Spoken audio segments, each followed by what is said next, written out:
Hello and welcome everyone to the session. And today's talk series 4.11 is basically being associated with micro vendors and giving a short introduction about micro vendors. So they basically form the backbone of India's economy and contributing significantly to employment and local economic resilience.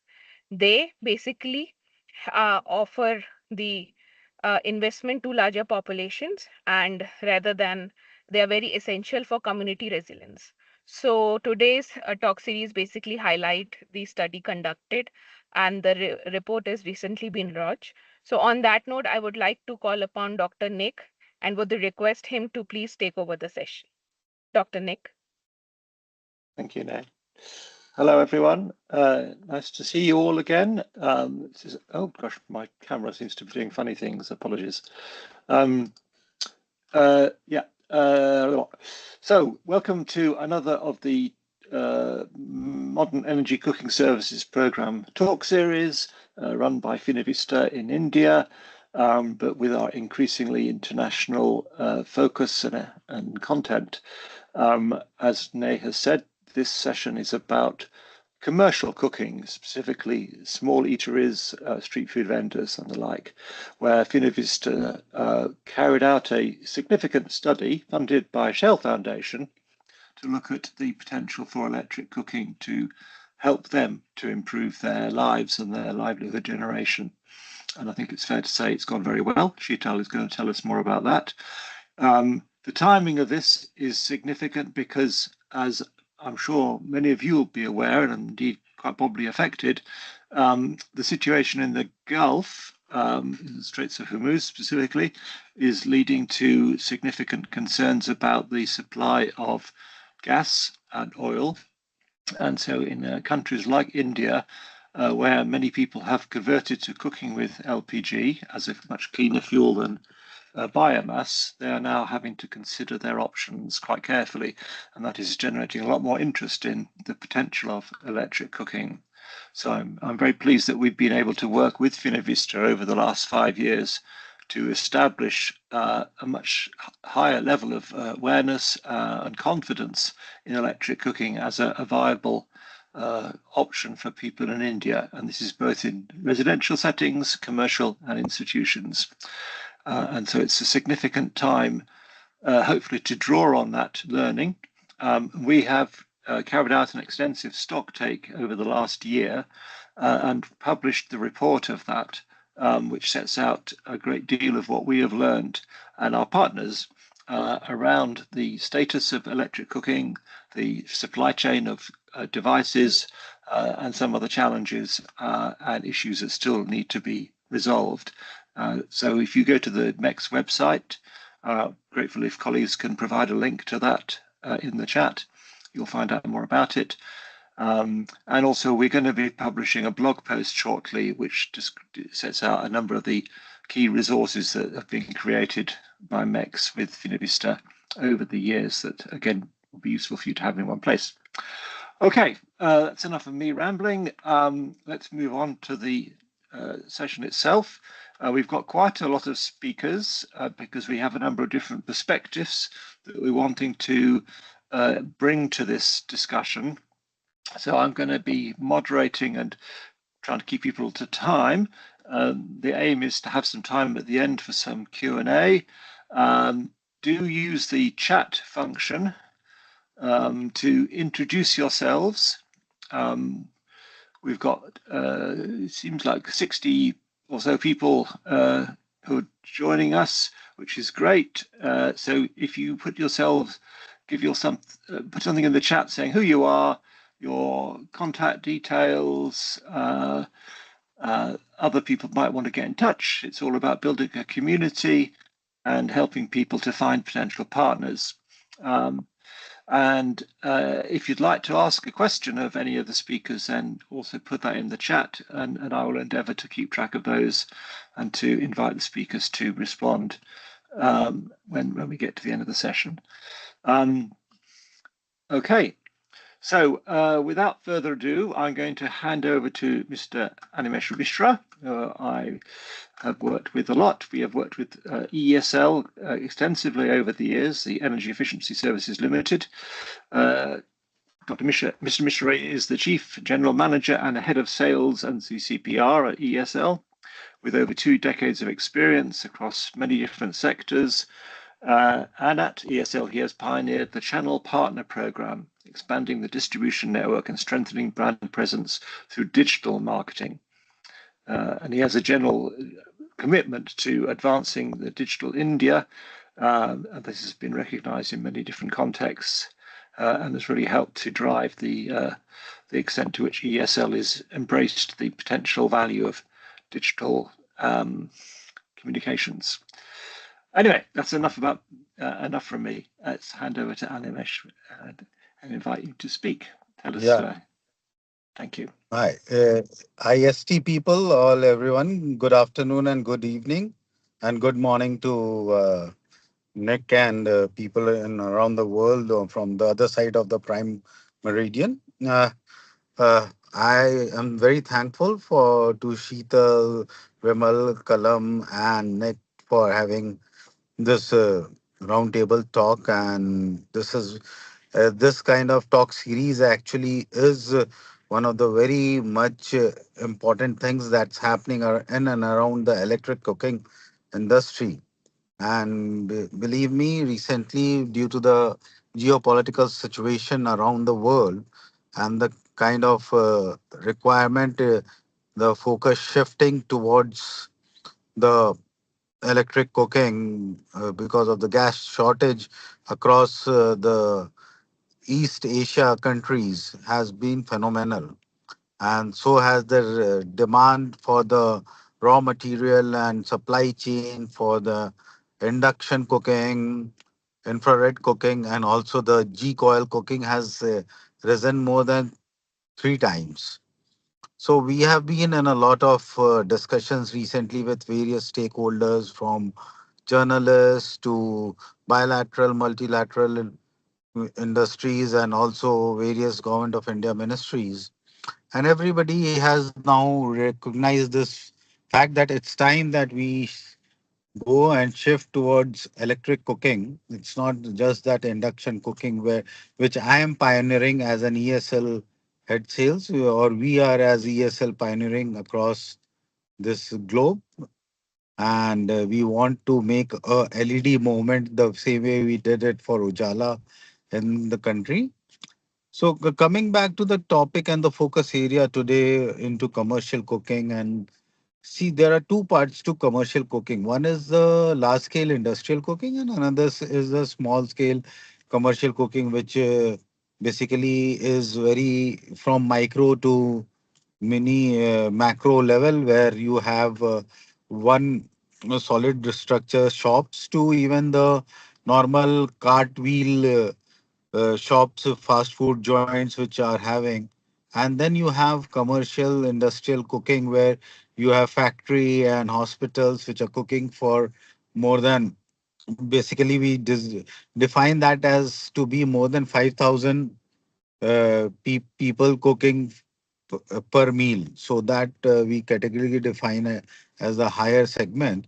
Rest below falls under the category of, say, small scale like restaurants and all that, which do cooking on the order, a la carte way.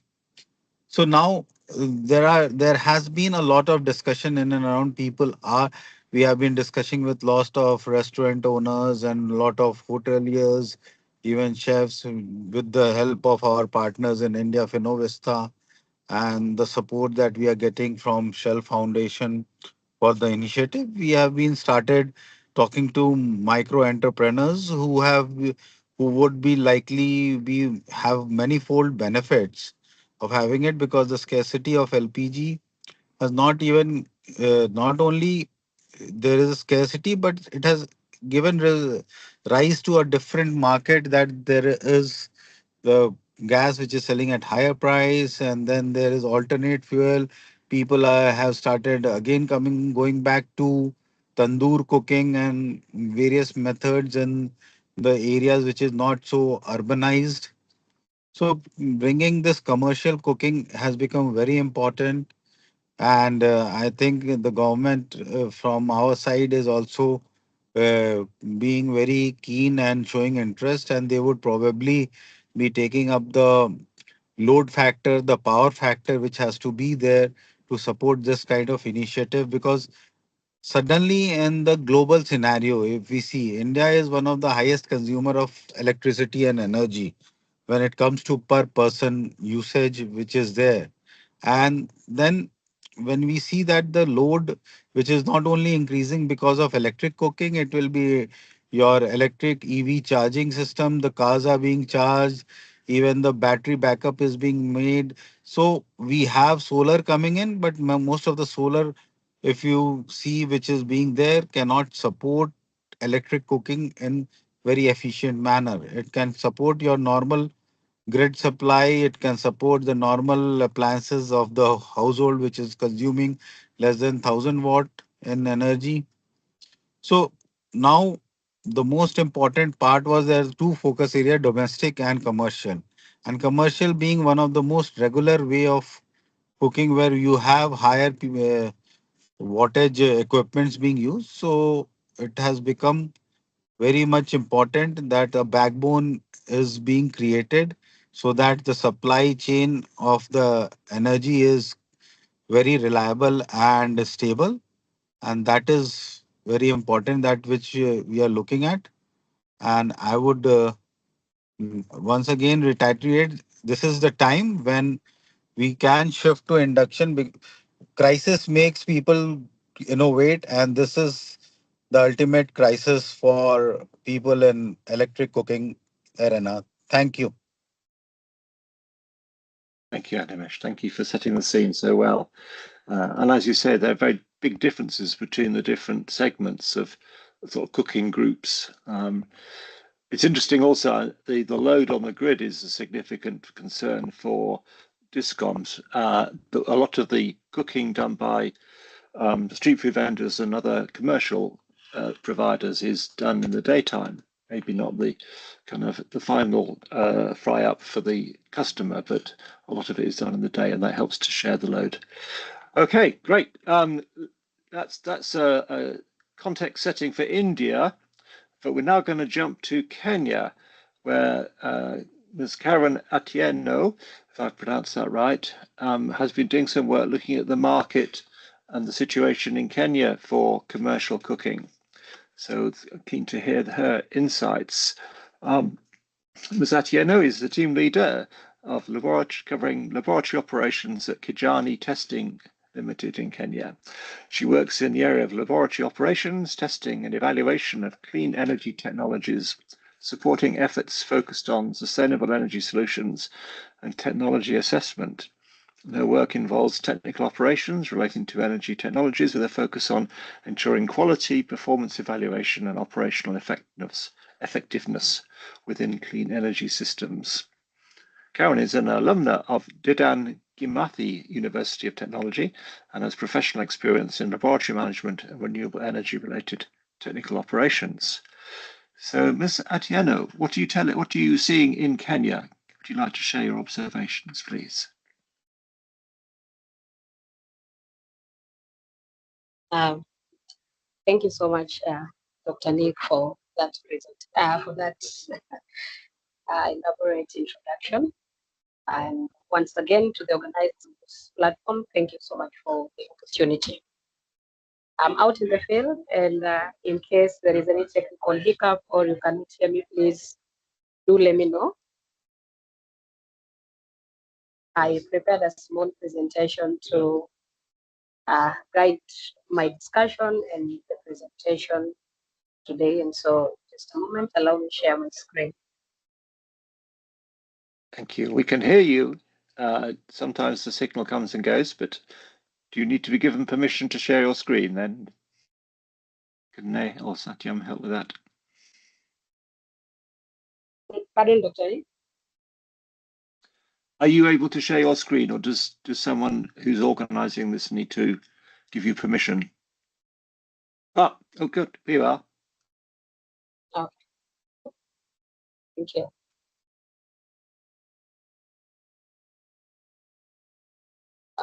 So Kijani was involved in conducting a landscaping study for commercial cooking framework in Kenya.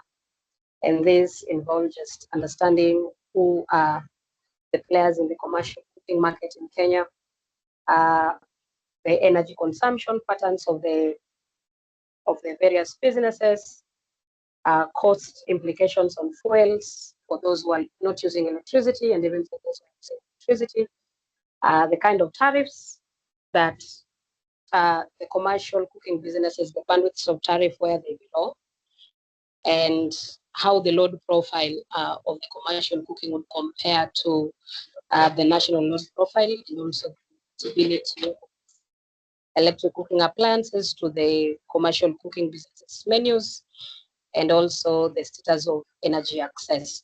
And so the objective of this study was primarily to see the possibility of Kenya Power, that is the utility company in Kenya, developing a tariff or tariffs that would be favorable for commercial cooking enterprises. And so that was generally the scope of the study. And how this was done is that it was a combination of our focus was, as I said, primarily on commercial cooking, and the primary goal was to generate evidence of everything happening within the sector. And yeah, the objective of and also with primary reason to develop tariffs for commercial cooking. And so the way we define commercial cooking is any business that sells food for profit. And so that excluded institutions like schools, hospitals, and even food manufacturers. So this study was done in 3 cities in Kenya, the 3 major cities, that's Nairobi, Mombasa, and Kisumu. And towards the end of the study, we did a tariff rebate experiment with 20 businesses of different segments. And so the methodology encompassed the key informant interviews, a bit of desk research, and also survey for the different business enterprises that are available in Kenya. Now, digging deep into our findings, segmentation was quite a challenge in Kenya because there was no existing literature that could point us directly to the segments that were available. And so we used the regulatory framework that was available, bringing down from the commercial cooking enterprises down to the formally operated, meaning the ones that comply with the country's regulation and the primary requirements for running commercial establishments, and then the ones that are having informal setting. So those were the 2 main categories of the commercial cooking segments in Kenya. And further into the segments, we went further to see which ones belong to the formal category and which ones belong to the informal. Of course, the formal, most of which we are aware, the bakeries, catering services, the restaurants, and even the hotels and the dining resorts. The informal is where it got very interesting into the Kenyan context, which I believe could be applicable even to the rest of the globe, maybe just different namings. So we had kibandas. These are businesses, they have a permanent structure. Some have permanent structure and some have temporary structure. So it's a defined space of business, meaning every day you will find them on the same spot. So sort of they have a defined point of operation. Then we have had the other side, the street vendors. We categorize them under the multiple cooking vendors. So those that provide different categories of food at the same time, and then the single cooking vendors. So like maybe just one, maybe roasting meat by the roadside, or even roasting smokies and sausages by the roadside. And so that is how segmentation was done for this particular study. Next, we looked at energy access and connectivity. And I think one thing that was interesting for this case is that we had businesses that had never experienced blackout, as opposed to the framework, the common analogy that there is quite a bit of blackout going on in Kenya. And so some business could not operate because of maybe regular blackouts. The study showed otherwise. that there are actually even businesses that have never experienced blackout. And so this was a good response in that it's in terms of electricity availability, that was not an issue. Of course, with the various grid connections, some having the single phase supply, most actually, a few having three phase, particularly for the ones that are formally founded and have very large operations, and a few were using generators here and there. But the interesting insight was that there are people who have never experienced blackouts in the country, businesses. The next thing is we checked into how much fuel they use. And one thing that came out is that LPG is quite consumed, as well as charcoal. So the issue of fuel stacking is still even as it was in the households, or like it is in the households for some cases. It's also seen in the commercial space. But the most interesting bit is that most of the bakeries have turned to primarily do most of their baking using electricity, as opposed to the other businesses or the other segments that we had defined earlier. So LPG and charcoal was what was primarily used, and of course electricity also a bit here and there, with restaurants and even hotels using most of it in their food preparation, but not as much as compared to charcoal. Going further, this is what it looks like for segments like I described earlier. The bakeries made quite the case for electric cooking, and food vendors, that is street vendors, the home vendors, most of them really rely on charcoal and LPG to make their food preparations. Moving on to the electric appliances, one thing we noticed is that the businesses are able to afford the electric appliances. And these are just some that they could afford: the microwaves, or rather what is available for them. The microwave, the electric kettle, electric pressure cooker, there was quite the uptake there. Induction cooktops, the hot plates, air fryers, toasters. And so the issue of availability of the appliances was not an issue. But one thing we realized is that quite a number of appliances, particularly the ones that were used by the commercial cooking businesses, that they were quite small in terms of capacity, because you realize like maybe a kibanda would prepare up to maybe 20 kgs of a single food, say beans, and that getting an EPC that is affordable to them that can prepare that amount of food was quite a task. And most of them are citing issues of cost, and particularly what stood out is the issue of size, because conversations with the hotel owners indicated that the hotels are able to afford their appliances, but the issue was affording appliances that have the capacity to meet their daily demand, particularly for the local delicacies that are usually demanded. And the other issue that came up is that there is a little going on in terms of local equipment development. So a lot of this equipment are imported from outside of Kenya, and most are imported in small capacities. So that was an interesting finding. We looked at their menus further, just to see the kind of composition, because if we are going to inform on their cooking methods and the kind of appliances they need, then it would be of importance to understand the kind of menus that are served in the various establishments.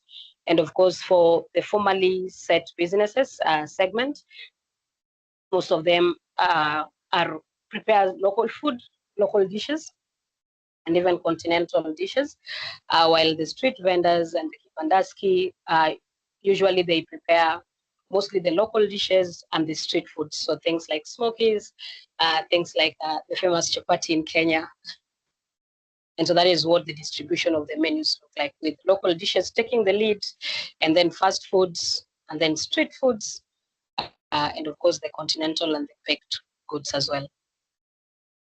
We dive deeper to understand the Kenyan tariff framework, what that would look like. And so what I'm projecting, something like AC1, meaning small commercial one. So they're in tiers. So there is 1, there is 2, there is 3. So small commercial, and then we have commercial and industrial also in tires. And the various tires, they pay different amounts of money per kilowatt hour of electricity. And so we went further to understand how does that map into the commercial cooking businesses. And so our findings indicated that mostly hotels and resorts, they mostly have three-phase connections, and they fit in the commercial and industrial 1 to 3. And then the rest of the businesses, the rest of the categories, the restaurants, the caterers, the bakeries, kibandas, the mobile vendors, street vendors, that is, and then even the home-based operators, most of them were relying on small commercials. So most of them belong to that particular category of tariffs. And the reason why this was important is because it was aimed to inform Kenya Power if they are to develop a tariff that would support commercial cooking, then they also needed to understand which categories actually do the commercial cooking businesses actually belong. We went further. Sorry, Karen. To map. I'm sorry to interrupt you. I realise that you've got still quite a few slides. Can you maybe go through the remaining slides more quickly? I think you've done a really good piece of work here, and I think people are going to want to have a chance to really read about it. So maybe you can highlight where it'll be available. Apologies for the shortage of time. Thank you. Okay. So let me do this real quick. So we went ahead to map the country's load profile, what it looks like during the seasons, and also mapping out the commercial cooking businesses profiles. And one thing we noticed is that a lot of cooking began from around 8 p.m. and then it peaks between 12 p.m. to around 4 p.m. And then there is very little going on after 4 p.m. And so when we did the commercial cooking rebates, this is what the rebates looked like. So this was after having discussions with the partners, that is MECS, Gamus East Africa, and the Kenya Power. And so we did a 25, we defined the times, that is between 5 to 6, offering a 25% rebate during the peak hours, 6 p.m. to 10 p.m., because that is when the country's load profile is at highest. And so it would be impossible for Kenya Power to offer a tariff within that bandwidth. And so with the experiment also, we avoided the rebates between that bandwidth. And also the off-peak period, so we were encouraging cooking during when the country's load profile was low, so between 10 and 5 a.m., 50% rebate. Some of our findings is that most of the businesses actually could not shift their operations due to customers' constraints, because most of the business are in the a la carte format, except for maybe kibandaskis mostly. And also the street vendors, they have a defined time for when they start their businesses. But something interesting here is that there were 2 bakeries that successfully shifted to operating at nighttime, that is between 10 and 5, because particularly we explained to them the tariff shoulders, the various rebate shoulders, and how that was going to benefit them. And so they opted to shift their operations between 10 to 5 to benefit more from the rebates and just have small tasks of decoration and maybe preparation of the cake during the day for when the customers come to pick up. I'd like to pause there, and maybe I'll get questions at the end of this. And that's really helpful. Thank you. No, that's a great piece of research you've got there, and I think it's the kind of piece that we want for lots of different settings. I know we're looking at similar things in different states of India to understand the demand profile and the kind of implications that people will face as they change. Okay, so I'm now going to hand over to Sheetal, who is going to talk about the study that has been done in India. So Sheetal Rastogi has over 16 years of experience in developing strategy and execution roadmaps for new business initiatives with a diverse background of working with banking, finance, manufacturing, and specialty retail. At Finovista, she's led a great many clean cooking related initiatives, including induction stove testing for the Global Leap Awards, as well as the talk series on the Modern Energy Cooking Forum. and she has planned grassroots training initiatives for livelihood creation. Shital firmly believes that women's leadership in the clean cooking sector is key to accelerating lasting change across India and in their own communities. And she is a mentor for the 2023 and 2025 Women in Clean Cooking mentoring program and has been recognized as an Energy Dozen 2024 participant. Shital, I will, without further ado, hand over to you, invite you to tell us about your study. Hi, Nick.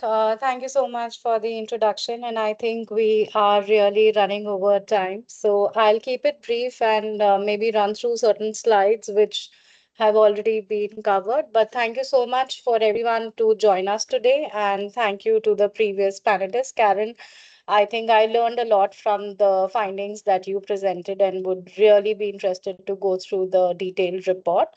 Okay, so we've already got the context about the importance of the microfood vendors, you know, sector in India. But just I would like to highlight a couple of things over here, which is to say that as mentioned that this sector especially is very important because it's supporting low income and migrant populations and has considerably low entry barriers, requires vendors to have a minimum investment with no requirement for advanced education, and therefore it becomes a very lucrative opportunity and a very big livelihood support for the economy. It won't be incorrect to say that after agriculture this adds to be the most important segment in terms of providing livelihood support to the bottom of pyramid. And when we are talking about micro food enterprises, it's not only hinting to street food vendors, it also caters to small home-based businesses and food enterprises who are doing cooking and selling either packaged food from their homes or tiffin services. It's hints to grocery outlets in India, which are just selling, tea alongside the groceries that they sell every day. It hints to the large SHG community base of women enterprises who are doing this food-based, cooking initiatives at their end. So, yeah. Having said that, while these businesses are resilient, their daily cooking realities are challenging, and we need to understand that economic vulnerability comes to be one of the most key challenges. And commercial LPG, specifically when we are looking at times like now, we know that there is a high increase in prices, and refilling the cylinders and continuing their sustained operation becomes a lot of challenge for these vendors. And coming on to the aspect of the aspect of ambient heat and thermal exhaustion, those this seems to be a smaller issue, but understanding that for these vendors to continue their operations for longer hours, this adds to be a very big deterrence because the vendors are working in extremely hot and congested environments, and because of cooking with open flames, and they are not they cannot use cooling fans, etc. Because of the flame getting disturbed, this again adds to an issue. Again, in terms of the health aspect is there in terms of constant inhalation of this high smoke exposure that the vendors have, specifically when they're cooking with traditional fuels. And in our project, since we've also worked in the area of Bihar, we've seen numerous number of vendors cooking with coal, and that adds to further issues. Operational hassles by using the traditional fuels in terms of the low efficiency of these burners adds to the problem itself. And last but not the least, in terms of the aspect of burden of maintaining the cleanliness and hygiene, because of the extreme soot deposition, there is this challenge that which is inevitably there for the vendors to maintain the hygiene not only at the counters but spending a lot of time in terms of cleaning their vessels, etc. Uh, I won't take much time. We've all talked about it, the previous speakers, but just want to add one bit of the thing for those of us who are joining us from outside India, that we've in the past 2 months seen multiple news that highlights in different states that we see the labor movement back to the rural areas, because they are not able to sustain their operations with this increase in price. We need to understand that before me, we had the speaker from ESL and Animesh ji talked about hotels and restaurants. They have the luxury to actually still increase their price, which can be absorbed by their consumers. But in the case of street vendors or micro food vendors, their customers itself, the kind of profile that they have, they would not be able to, like, absorb a lot of price increase.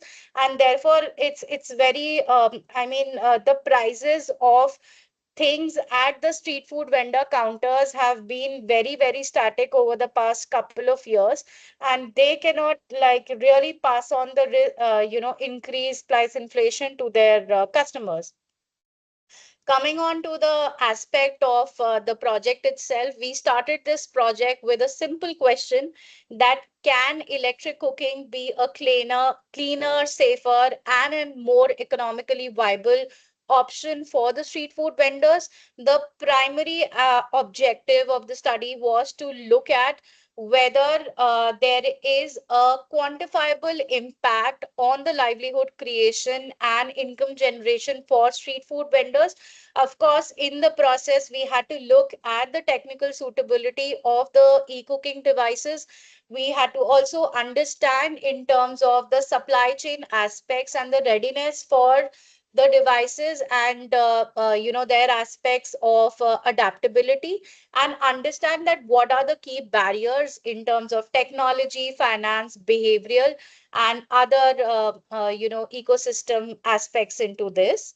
With this, I'll jump on to the study itself. So we followed a comprehensive methodology which had three phases. It started with a comprehensive baseline. The pilot was implemented for 760 street food vendors across the area of Delhi and different districts in Bihar.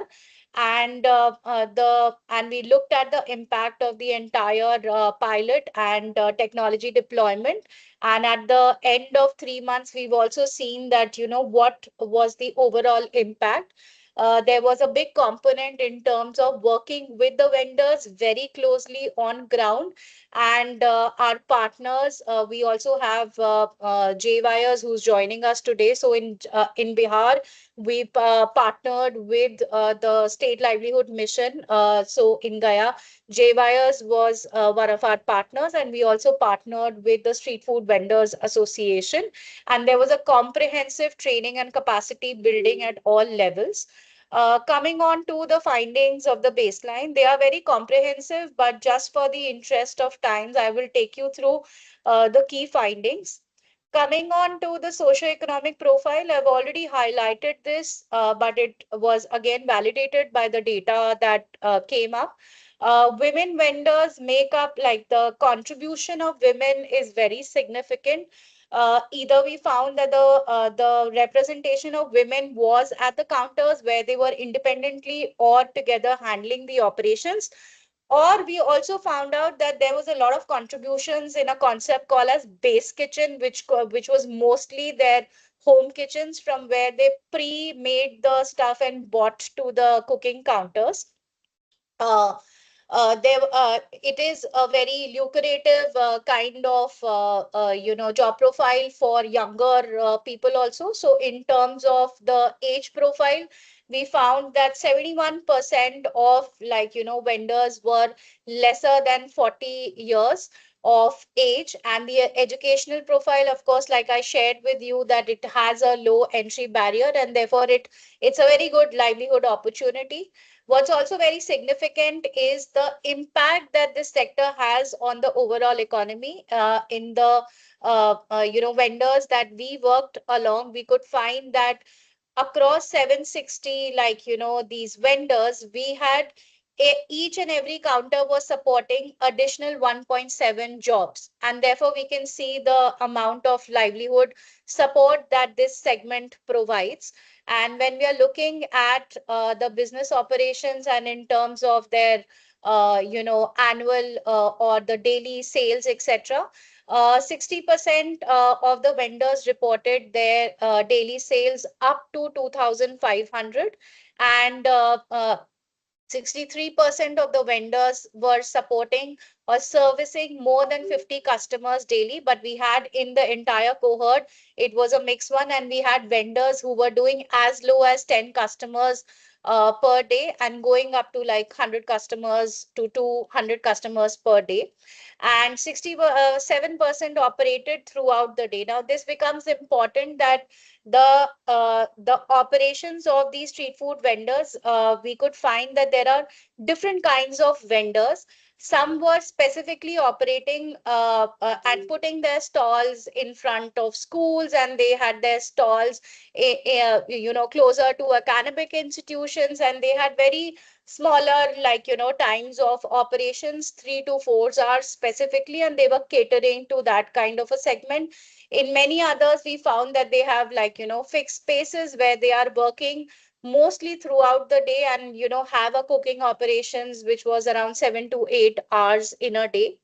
uh, what they were really cooking, there was a very diverse menu at the street vendors, and it spanned right from the tea coffee stalls to stalls which were doing meal preparations to the ones who were preparing snacks. And therefore we found out that but still the stalls which were there for tea and coffee, that the ones that we are working with, there was a significant amount of stalls that were doing tea and coffee. There was also a lot of stalls which were doing these fried snacks, which could come in the form of, like, the daily snacks in India, which are sold like samosas and pakoras, etc. And then there was a lot of, like, vendors who were selling steamed based food, whether it's like steamed momos, whether it's steamed corn, etc. And there was again a diverse cooking process which was followed. When we talk about the cooking energy, the vendors that we were working along with, 95% of them were using LPG as their primary cooking fuel. 4% of the vendors were dependent upon the traditional fuels for their primary cooking need. Coal was one of the dominant fuels because we were working in the area of Bihar, and the primary fuel over there in terms of the traditional was coal. And we found that less than 1% of the vendors were also using e-cooking as their primary cooking energy. Um, this slide is very interesting. It talks about the fact that when we looked at the energy access for the vendors, we found out that 96% of the vendors were grid connected, and 60% of them had commercial electrical connections. But were they really? But cooking was not imagined as a use case for electricity, and therefore we could see that the expenditure of their things on electricity versus their expenditure on cooking fuel, there was a significant difference on that, because at this point of time before the pilot, they were using electricity for very low wattage appliances. I'll talk about that in my next slide. And most of their energy expenditure was going in LPG, and which ranged from 10% to a higher of up to 30%. When we talk about the electrical appliances, I told that most of them were using very low wattage kind of appliances, and you can see that they had table fans, they had lights, LED boards, mixer, grinders, phone chargers, etc. So quite low wattage. Yes, Nick, you're giving me a heads up, but I will still take some 7 minutes. I need that because I'll be otherwise rushing through this. Yeah.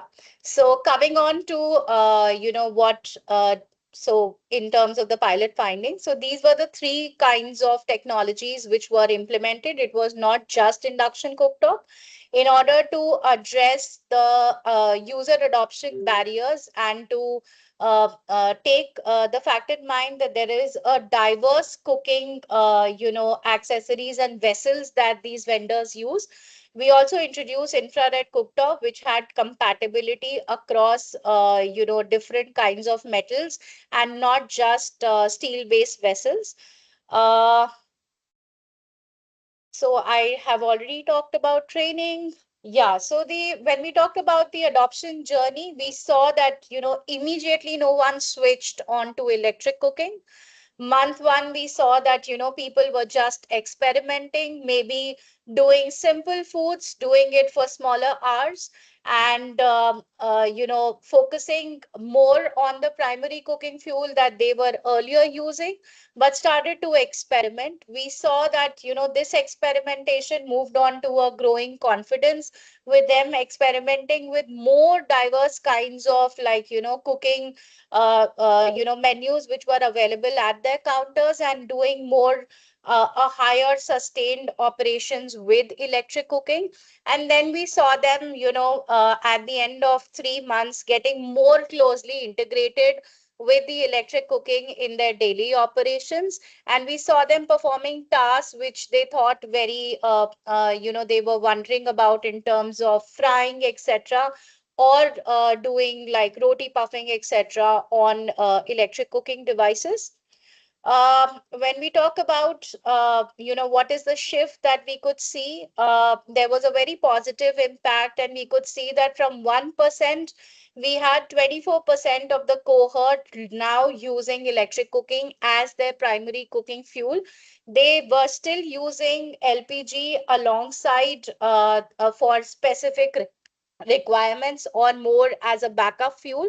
And we also saw the reduction in terms of the traditional fuel getting from 4% to 1%. Uh, in terms of other associated benefits, like I talked about the challenges of the street food vendors, we found that vendors reported a reduction in the ambient heat, and that actually helped reduce their fatigue, and supported them in terms of sustaining longer hours of operation. We also saw the reduction, vendors reporting the reduction in smoke within their kitchen environment, a very positive impact on cleanliness and hygiene, and in terms of, a safer cooking alternative. Now, coming on the impact of the livelihood creation and the impact on incomes and savings, there was a net saving of, on an average, 15.9 kgs per vendor per month, and 75% of the vendors reported an increase in income, which was driven by multiple factors. Cost savings is one aspect to it, but because of, other associated aspects, the vendors were now able to increase their average order value and look at, like, giving more time to servicing their customers. And there was also a report of the increase in the footfall in terms of the cleanliness and hygiene of the outlets, and in terms of their faster cooking times and the ability to service the customers faster. There was a very positive impact in terms for the women vendors, and also the fact that we looked at comprehensively integrating women in the entire pilot as enumerators, as trainers, capacity builders, and also as the end vendors. And that was very, very encouraging. When we talk about the LPG avoidance, and we calculate the impact on the carbon mitigated, and the cost that could have cost is avoided in terms of LPG switch to electricity, because we all know that 60% of the LPG that India uses is imported, and therefore when we project this to a 7 to 8% of this entire number of street vendors, the impact could be significantly very high. In terms of the key barriers, of course, like I said, that there was a behavioral inertia. It's not something that we can switch immediately, and it requires more careful hand holding and initial awareness.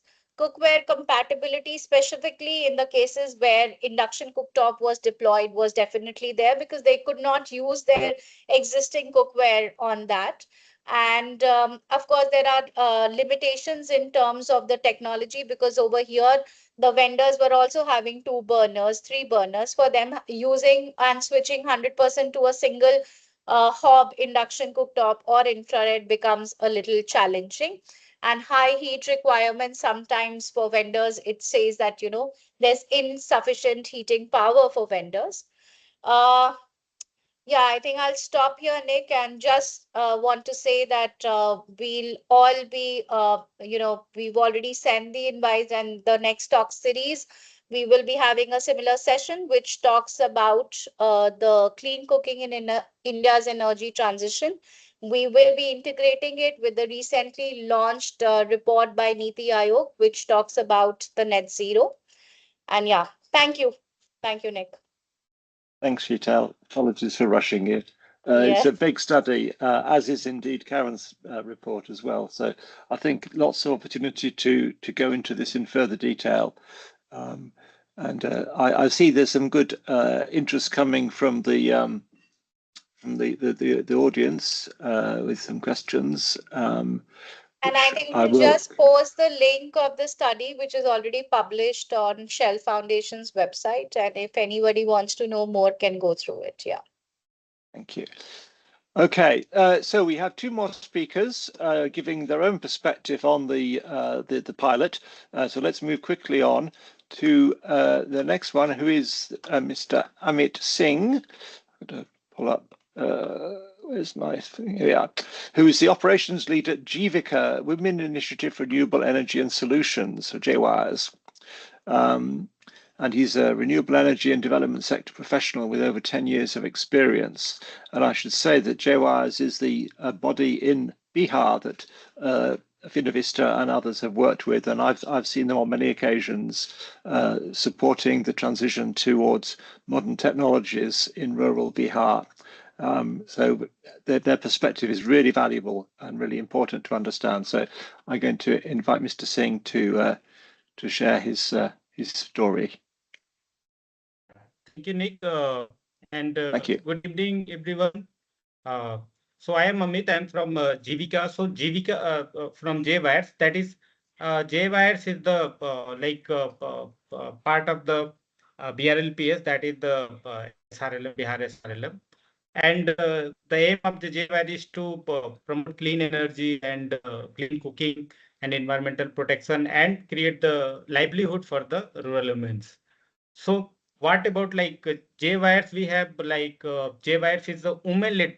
This setup is completely women-led enterprise and promoted by the BLPS. And we are 6+ years experience in the energy cooking and O&M services and also retail network. We have like our operation is in 18 district of Bihar and also some other state also. Uh, we have 400 micro enterprises, that is Solar Soft called and Solar Mart. And our organization, this JWires, is completely owned by 100% management is done by the women only.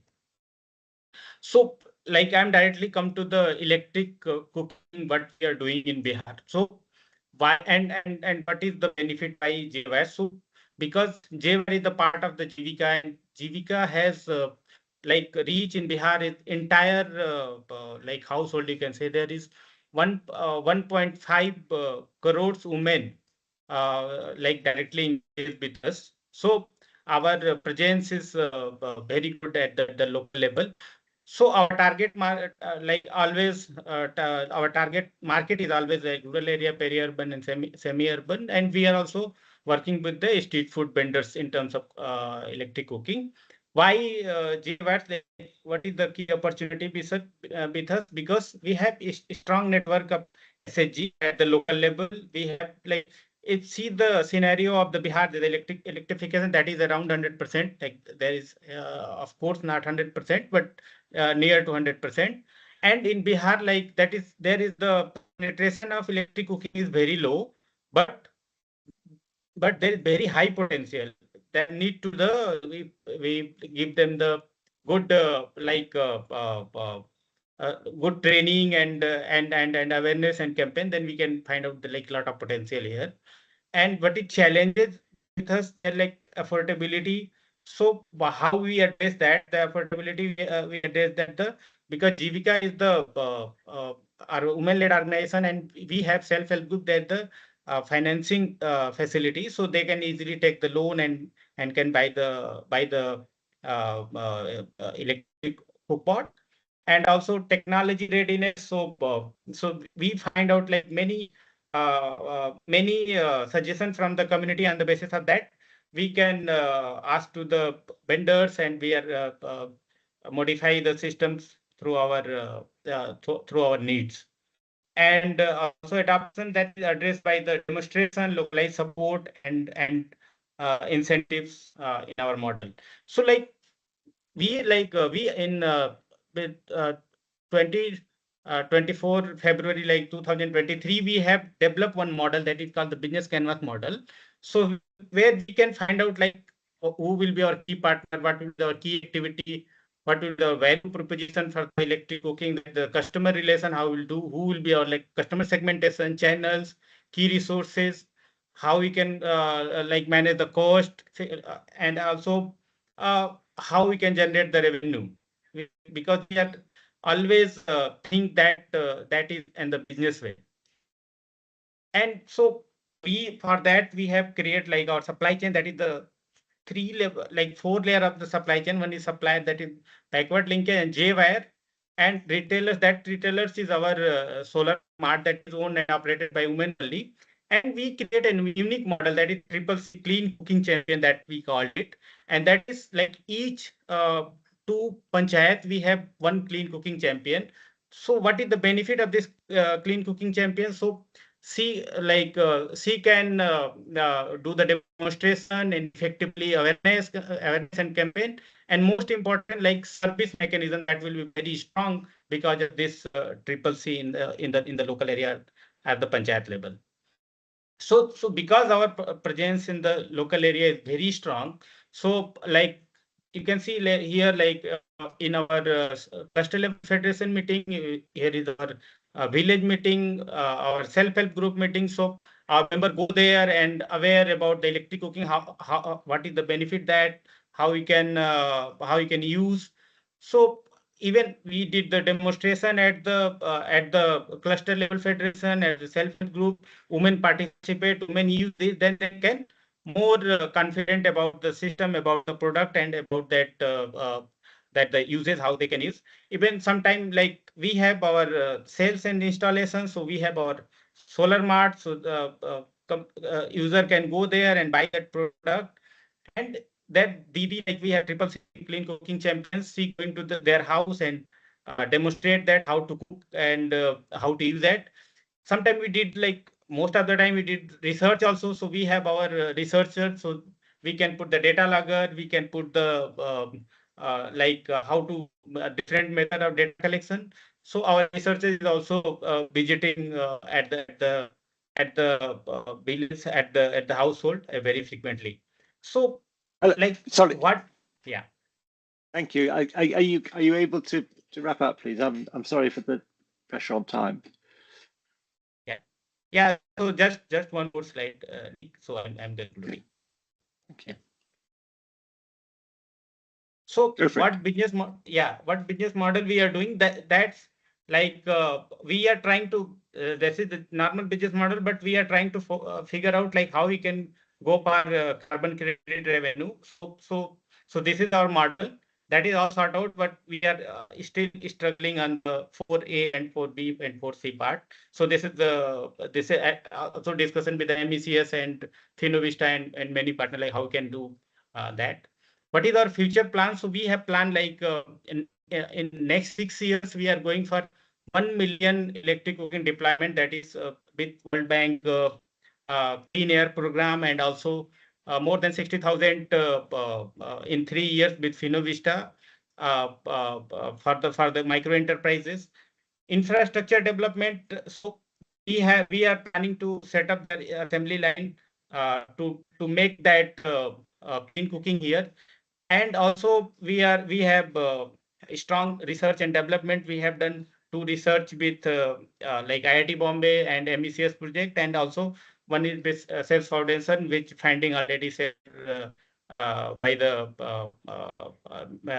settlement. And also we have soft skill and documentation. So we have our training module, we have our campaign module, and all these things is come under we called it e-cell, electric cooking ecosystem, buy local for local. So we are trying to create this model in Bihar to deploy the like 1 million electric cooking system in Bihar in next 6 years.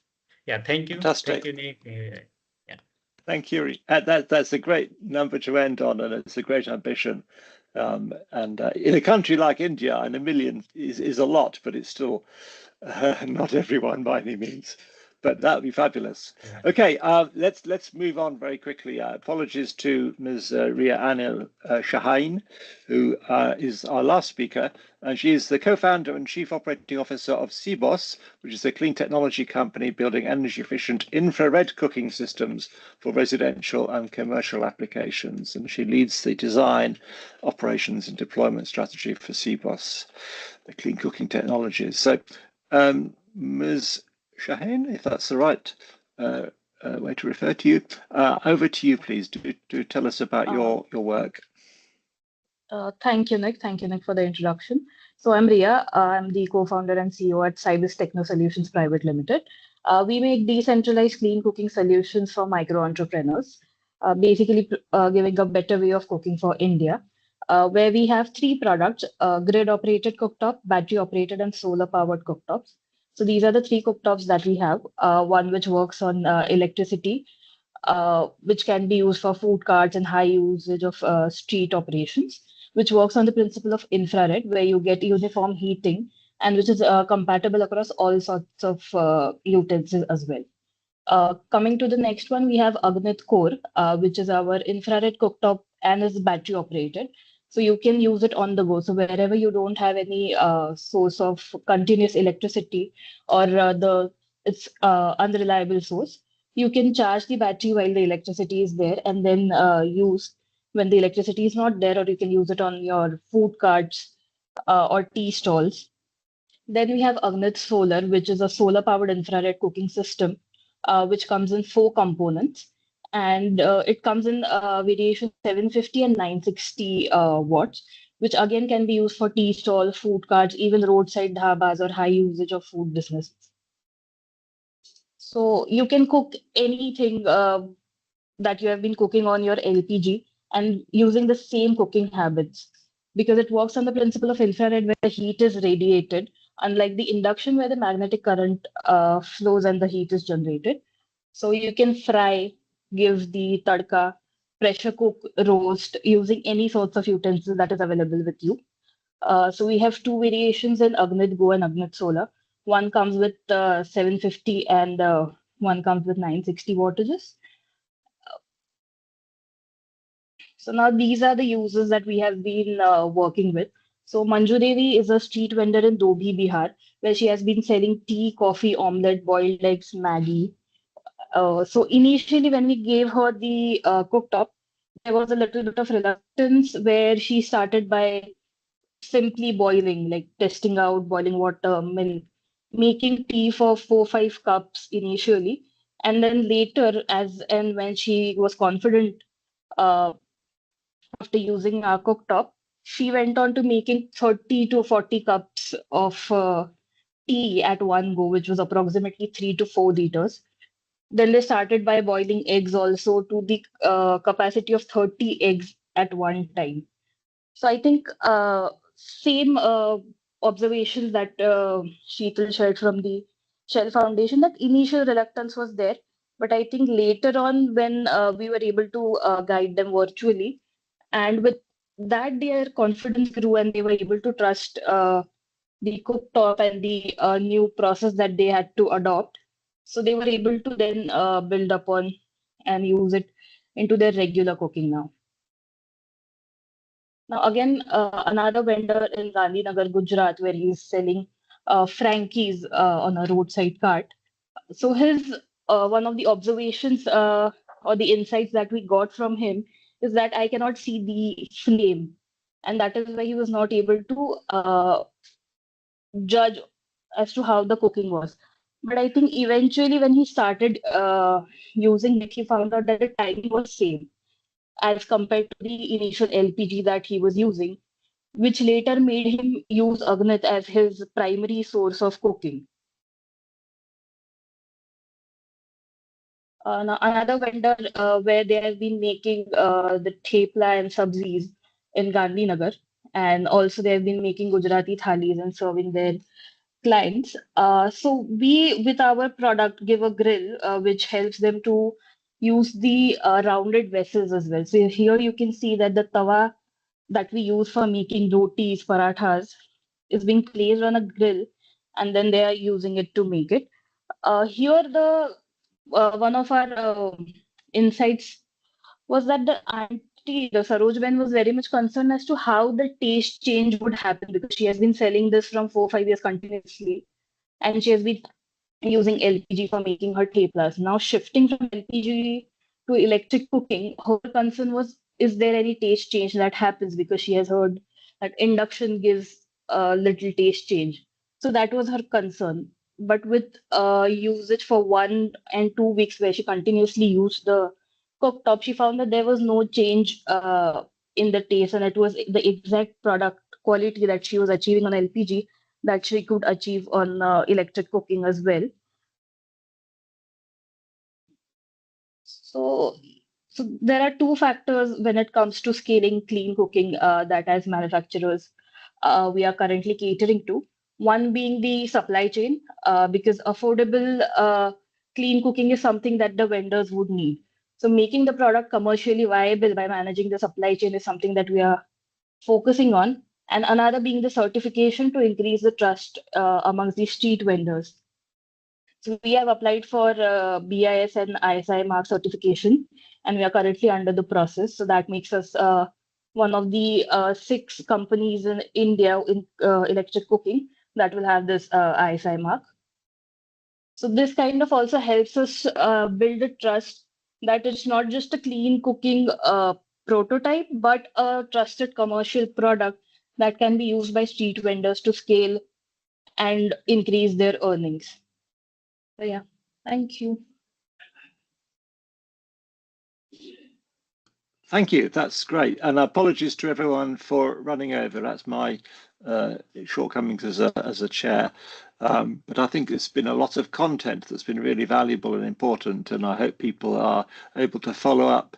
There's been a good amount of chat, people introducing themselves, saying they'd like to know more, and hopefully we'll be able to stimulate other studies in other parts of the world.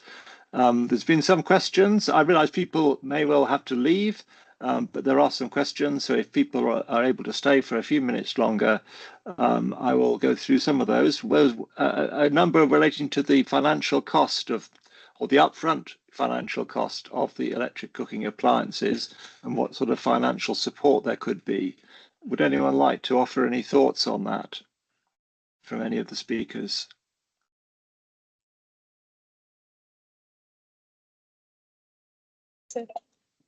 I can take that, Del? Nick, from the Yeah. so I can take that from the context of the pilot that we have deployed. So the cost of these devices ranges. The cost specifically is a little complicated over here because we are talking about the cost for 3 components. There's a cost for the electric cooktop. There's a cost for the cooking, like, cookware, because there is a little change in that. And then there is a cost for retrofitting, which is required. In our pilot, we saw that when we are deploying specifically anywhere between 1600 watts to 2000 watt induction cooktops, it could range up to 3500, and the vessels could cost additional 20% of their cost. And also, interestingly, the cost for retrofitting for the vendors becomes a little significant. So they spend somewhere between 7 to 15% of their cost on retrofitting. I hope I'm able to answer your question well. Yeah. And as a small business owner, and obviously some of these are not registered and regulated, they have access to loans, commercial loans. Would that be fair to say? So Nick, you've heard the speaker from the SRLM. There is financing which is available at the grassroots level in India through multiple channels. There is a good network of MFIs also that supports with the end user financing.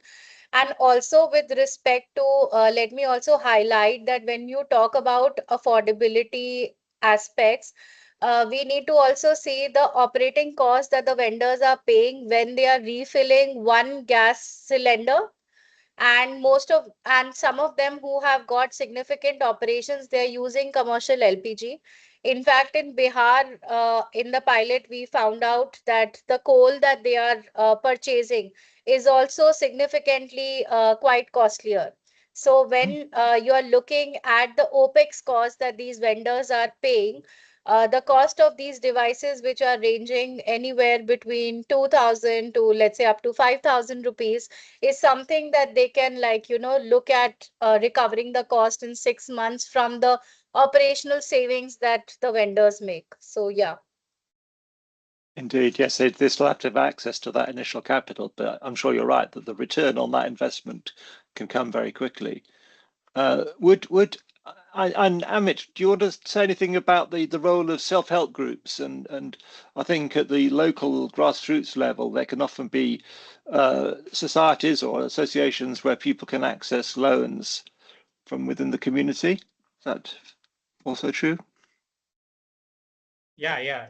So self-help group member can take the loan. That women only can take the loan, and that if they want like 5,000 till 10,000, they can take the loan from the self-help group. And if they want like 20,000, 30,000, then they can take the loan from the either village organization or cluster level federation. So we have like very strong network, and anytime can take the loan for the buying the product. And, yeah, thank you. Thank you. Yes.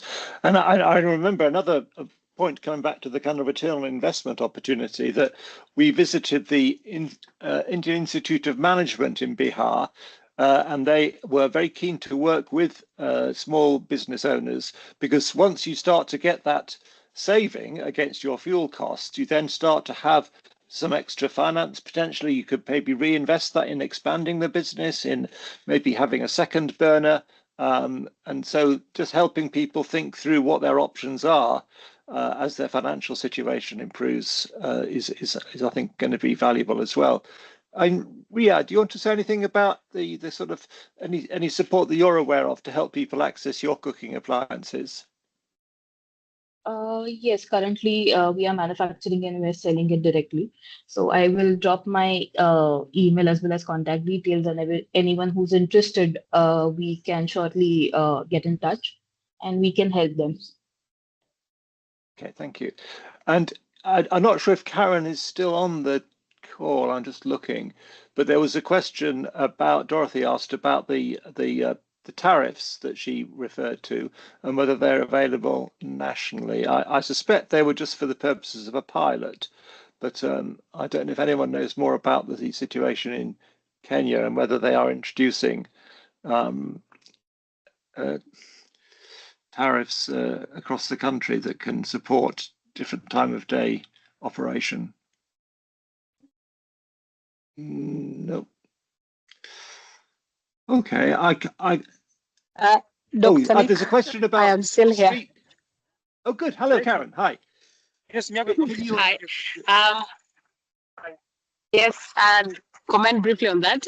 So that was primarily to test, and so we came up with the various tariff rebate bands, and it's not available throughout the country, but it was a rebate to inform the formulation of the commercial cooking tariffs, which is yet to be implemented.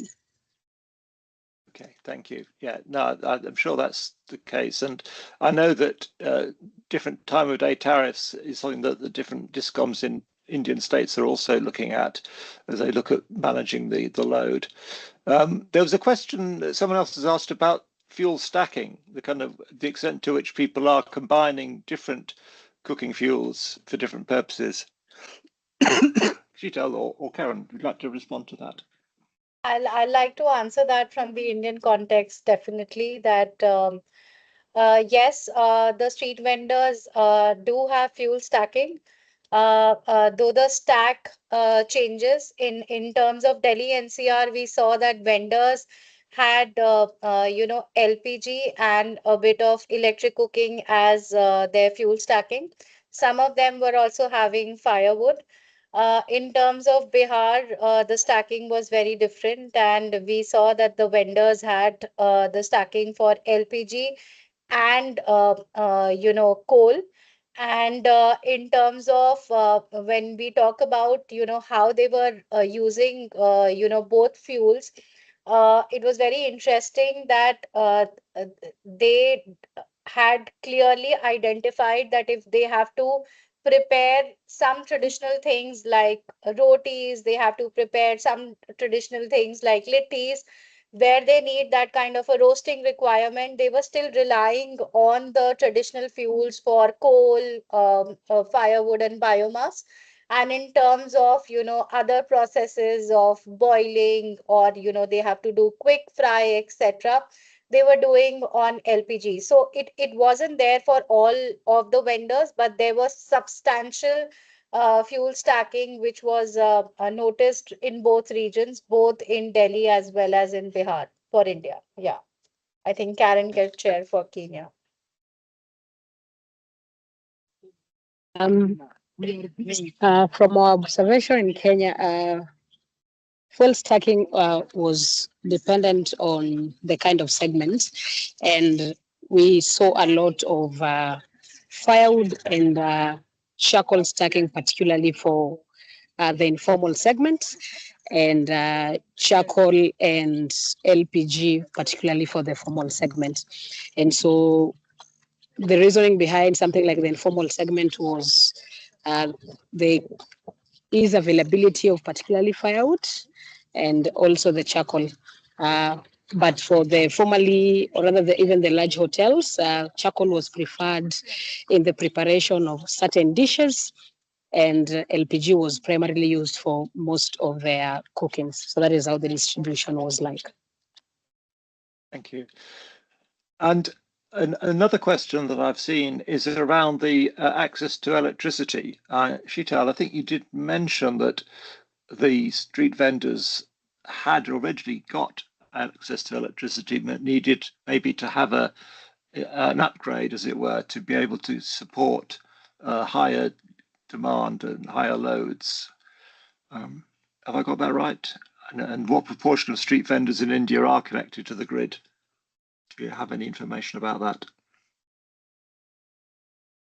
So, Nick, we had comprehensively surveyed around 1,100 vendors before working with 760 vendors.